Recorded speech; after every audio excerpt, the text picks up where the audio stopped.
They say money can't buy happiness. Well, they're wrong. It can buy just about anything, except for the one thing I desperately needed, the truth. My name is Theodore Colton, and for a long time my life was measured in stock prices and quarterly earnings. I built an empire from the ground up, a fortress of glass and steel. From the outside, I had it all.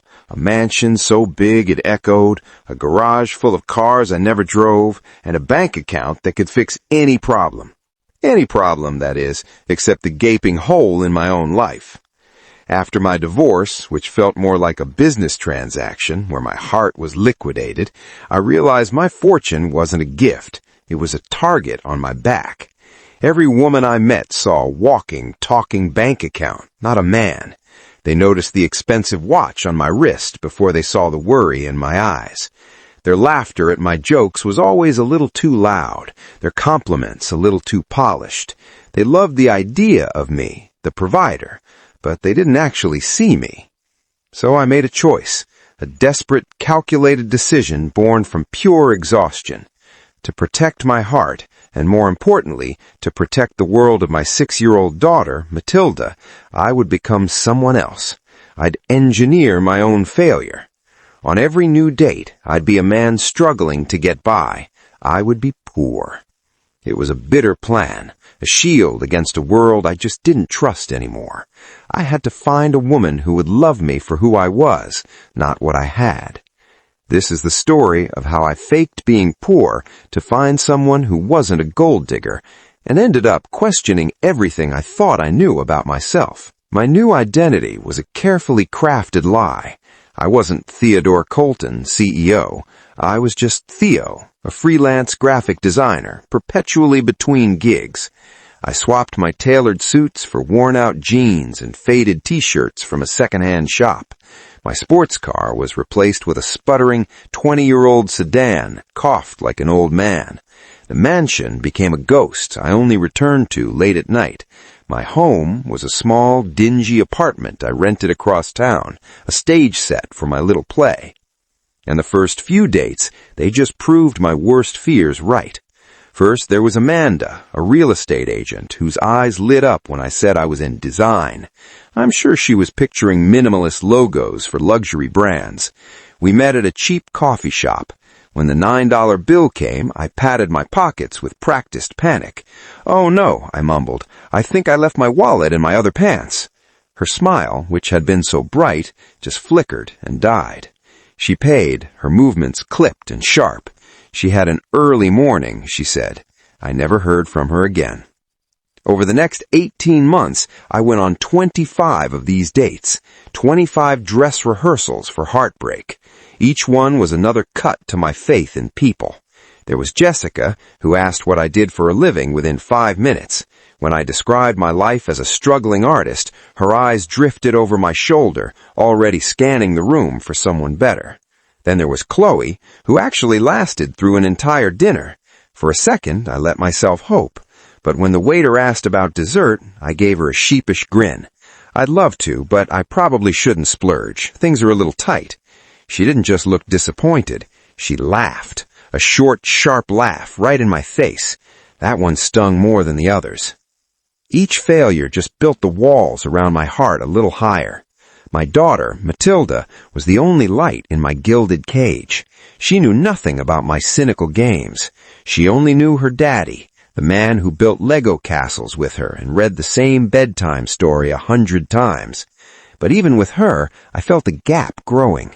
How could I teach her about honesty when I was living a lie? My best friend and business partner, David, was the only one who knew. He thought I was losing my mind. "Theo, this is insane," he'd say, shaking his head. "You're going to turn into a bitter, lonely old man. You can't judge everyone like this. There are good people out there." 25-0, David, I'd shoot back. The scoreboard doesn't lie. They want a provider, not a partner. I'm just filtering out the noise before it breaks my heart again, and more importantly, before it affects Matilda. It was David who, despite his doubts, set me up on date number 26. His name is Hazel. he said. "My wife knows her from a volunteer group. She's a waitress. She's kind, funny, and has zero interest in climbing the social ladder. Please, Theo, just one more, for me. If this one goes bust, I'll drop it." I was tired. The whole act was exhausting. Being poor Theo was harder work than running a multi-million-dollar company. I wanted to say no, but I saw the real concern in his eyes. "Fine," I sighed. "One last date, but we do it my way." My way meant the full experience, the clunker of a car, the worn-out clothes, and the cheapest diner I could find, the kind with cracked vinyl booths. I got there first, sliding into a booth and nursing a cup of watery coffee, the perfect picture of a man with nowhere better to be. And then she walked in. Hazel Hernandez wasn't like the others. She didn't glide in, scanning the room. She bustled in, shrugging off a thin coat and rubbing her hands together. Her hair was in a simple ponytail, and her face, though a little tired around the eyes, was open and bright. She smiled when she saw me, and it was a real smile, one that actually reached her eyes. She wore jeans, a clean but well-loved sweater, and sneakers that looked like they'd walked 1,000 miles. "Tio?" she asked, her voice warm. I stood up, suddenly feeling ridiculous in my costume of failure. "Hazel, it's great to meet you." The conversation wasn't the interview I was used to. We didn't talk about careers or neighborhoods. We talked about silly things, like bad movies we secretly loved and the best hot dog stand in the city. She talked about her love for old books, and I talked about my invented passion for sketching in parks. Her laughter was light and easy, and she didn't seem to notice or care that my clothes were frayed. She actually looked at me when I spoke, and honestly, it was unsettling. As the evening ended, I braced myself for the big moment, the test. I motioned for the check, and as it hit the table, I started my routine. I patted my pockets, putting on a frown. "Shoot," I said, trying to sound just the right amount of embarrassed. "I am so sorry. This is incredibly awkward, but I think I switched wallets this morning, and this one is, well, it's empty."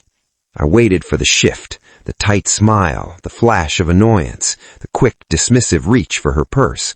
I'd seen it 25 times, but it never came. Hazel just looked at me for a second, and then she laughed. Not Chloe's cruel laugh, but a warm, knowing chuckle. "Don't even worry about it," she said, pulling a few crumpled bills from her pocket. "Happens to the best of us. Besides, it's just coffee. My treat." She winked. "Just means you owe me one." I was speechless. It was such a small thing, but it felt massive. She didn't just pay. She was graceful about it. She diffused the awkwardness and suggested a second date in the same breath. My cynical brain just short-circuited. For the first time in a long time, I didn't know what to do next. I had to call her the next day.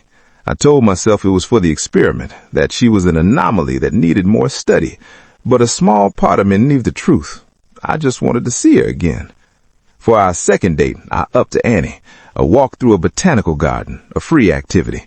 On the way, I pulled the old sedan over as the engine made a series of dramatic clunks and died. "Oh, you have got to be kidding me," I groaned, hitting the steering wheel for effect. This was it, the moment any sane person would call an Uber and leave me stranded.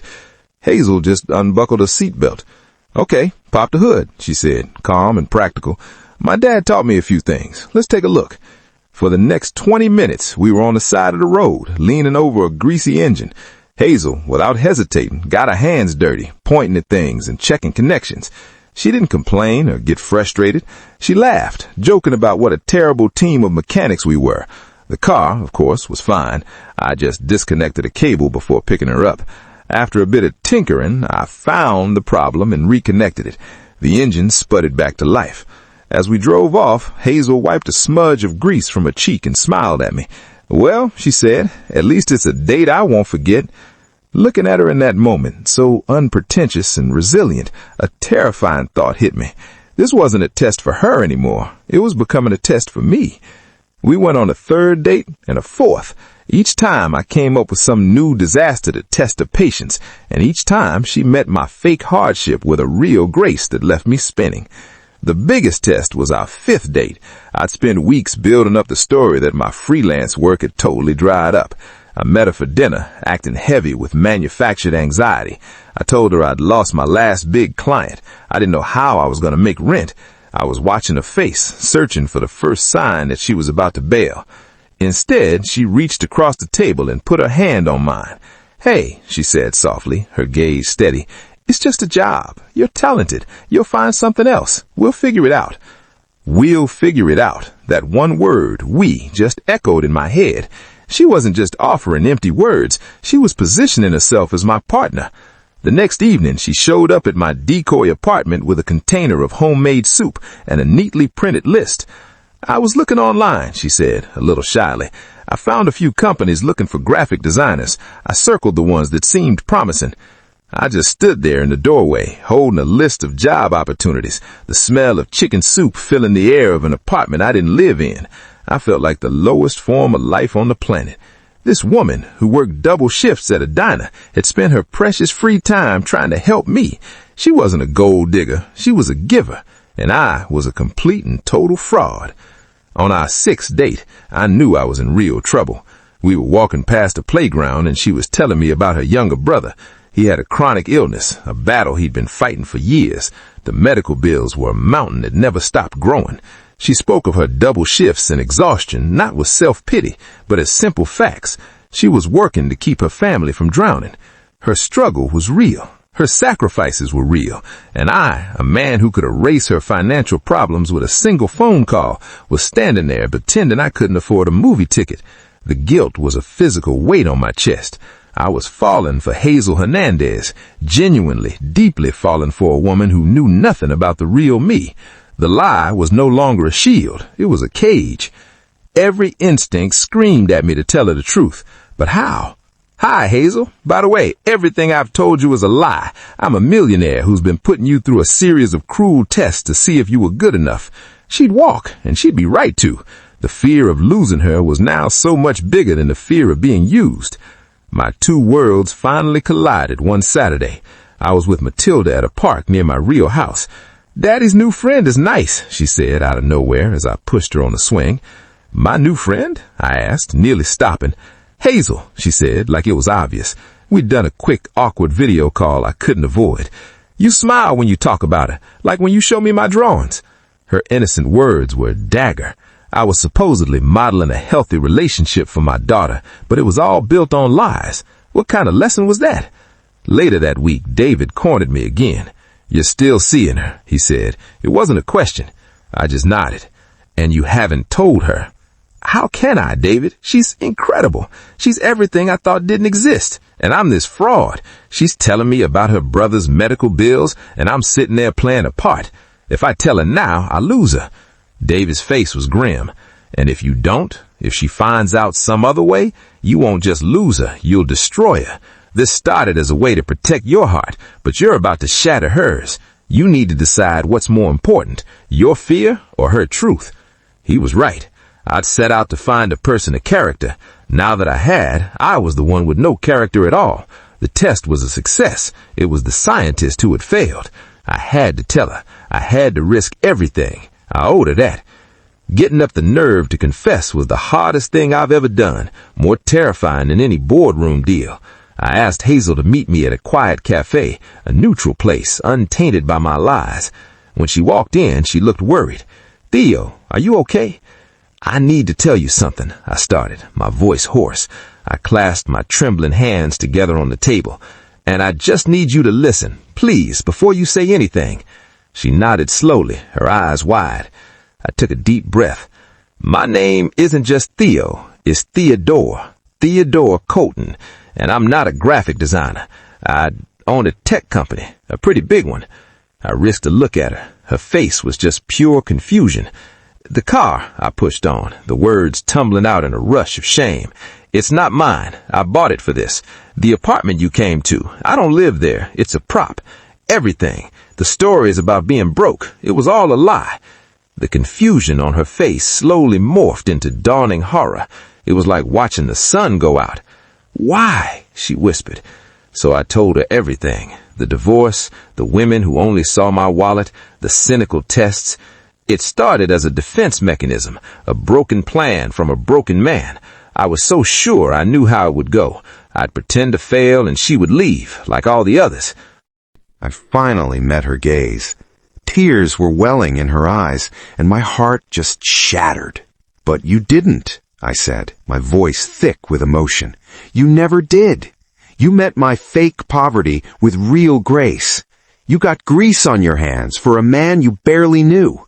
You brought me soup and job listings when you were exhausted from working 2 jobs. You told me about your brother's struggles while I was playing some sick, elaborate game." "A game?" she repeated, her voice shaking with a quiet rage that was so much scarier than shouting. "So that's what this was? Me telling you about my family? It was all just a test?" "It started that way," I pleaded, "but it stopped being a test a long time ago. I fell in love with you, Hazel. I fell in love with the kind, strong, resilient woman who had integrity. I fell in love with your character, but in the process, I completely destroyed my own. The irony is, I set out to find someone worthy of trust, and I became the one person who couldn't be trusted at all." I laid my last card on the table. "I love you. I know I have no right to say that, and I totally deserve it if you walk out that door and never speak to me again. But you deserved the truth." Silence fell over the table, heavy and suffocating. Hazel sat there, tears tracing paths down her cheeks, her expression a storm of hurt and betrayal. Finally she spoke, her voice flat and empty. "The man I had coffee with, the man whose car broke down, was any of that real?" "The circumstances were fake," I said quickly, "but the conversations, the way I felt with you, that was the most real thing in my life." She shook her head, a bitter smile on her lips. "How can I believe that? You didn't just lie, Theodore. You built a person for me to care about. You let me open up my life to you, my brother, while you were watching me, judging me, scoring my performance." Every word was a nail in my coffin. I had no defense. She was right. "I am so sorry," I whispered. "I need to go." She stood up, and my world tilted. This was it, the end I deserved. She took a few steps, then paused, her back to me. "For what it's worth," she said, not turning around, "I hope you figure out how to trust people without tricking them. Because the way you're living, that isn't wealth. It's the worst kind of poverty there is." And then she walked out. I just sat there, alone, surrounded by the ruins I had built. The experiment was over. I had found a woman who wasn't a gold digger, and in the process proved I was something far worse, a man who had to cheat to find goodness in someone else, only to discover he had none in himself. I didn't hear from her for 2 weeks. It was the longest, emptiest 2 weeks of my life. The silence was louder than any shouting could ever be. I went through the motions, work, meetings, bedtime stories, but I was just a ghost in my own life. The huge, empty mansion felt like a monument to my own stupidity. The walls I'd built to keep others out had only trapped me inside. I knew I couldn't just let it be. An apology was just words, and my words were worthless. I had to show her. I made a large, anonymous donation to a foundation supporting families dealing with her brother's illness. I didn't do it to win her back. I did it because it was the right thing to do. Then I dismantled the lie. I sold the sputtering old sedan. I ended the lease on the decoy apartment. I donated the worn-out clothes. I got rid of poor Theo, piece by painful piece. It was time to just be one person, Theodore Colton, a flawed man trying to be better. One evening, I went to her diner. I waited outside until her shift ended. When she came out, she stopped short. Her face was guarded. "Hazel," I said, keeping my distance, "I'm not here to ask for forgiveness. I don't deserve it. I'm here because you were right. You changed my life by showing me what character looks like, and you forced me to see the lack of it in myself. I've ended the lies, all of them, and I'm going to spend my life trying to be a man who's worthy of the kindness you showed a stranger."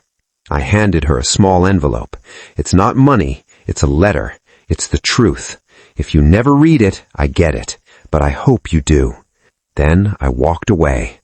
The letter wasn't full of excuses. It was a promise to be honest, to use my resources for things that matter, and to be a better father. At the very end, it had one simple request, a chance to start over. One real date. No lies, no tests, just me. 3 days later, my phone buzzed, a number I knew by heart. One date, coffee, you're paying. It wasn't forgiveness. It wasn't a fairy tale ending. It was a fragile, terrifyingly real beginning. Our first real date was awkward and honest. We talked about the hurt and the long road ahead to rebuild any kind of trust. Slowly, cautiously, we built something new, something honest. I introduced her to Matilda, for real this time, and seeing the warmth between them, I knew this was the future I had almost thrown away. Hazel never wanted my money, but she eventually accepted my help for her brother as an act of partnership, not charity. She challenged me, she kept me honest, and she taught me that being vulnerable isn't a weakness. I set out to test the world, and in the end, the world tested me. I learned that real wealth isn't your bank balance, it's your character. It's not about finding someone who will stay when you have nothing, but about becoming someone who deserves to be loved when you have everything. My cynical experiment failed spectacularly. It led me to the truth, not about her, but about me. And for that, I'll forever be in her debt. The story of Theodore and Hazel is a powerful reminder that the biggest walls we build are around our own hearts. But what do you think?